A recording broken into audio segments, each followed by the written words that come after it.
এই যে প্যারাবন, আমরা অলরেডি এতক্ষণ প্যারাবনের ভিতরে অবস্থান করছিলাম এবং ওখান থেকে আমরা বের হয়ে আসার পরে অলরেডি এখানে আরেকটা ঝাউ বাগানে চলে আসছি এবং এইটা হচ্ছে অলরেডি অ্যাজ লাইক কক্সবাজার সমুদ্র সৈকতের মতোই অনেকটা, এবং এখানে এই যে সেই সমুদ্রের মতোই কক্সবাজার সমুদ্রের মতোই ঝাউ গাছ, এবং ওই যে অদূরে দেখা যাচ্ছে বিশাল এক বঙ্গোপসাগরের দৃশ্য, এবং এখানে ভিতর দিয়ে দেখা যাচ্ছে বন, এবং ভিতরে আরেকটু ভিতরে প্রবেশ করলে এই যে লোকজন যাচ্ছে আমাদের টিমের সদস্যরা, এবং এখানে ভিতরে ঢুকলে দেখা যাবে যে এক অপরূপ দৃশ্য। তো আরেকটা বিষয় বলে রাখা দরকার যে এখানে আমাদের অনেকেই হয়তো ছবি শুট করতেছে,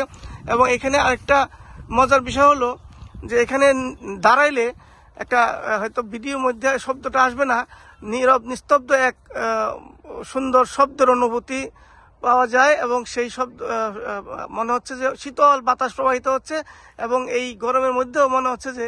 খুব শান্তিময় এক বাতাস অনুভব করা যায়। এই হচ্ছে এখানকার মনোরম দৃশ্য। সবাইকে দেখাতে পেরে আমি নিজেও খুব গর্বিত।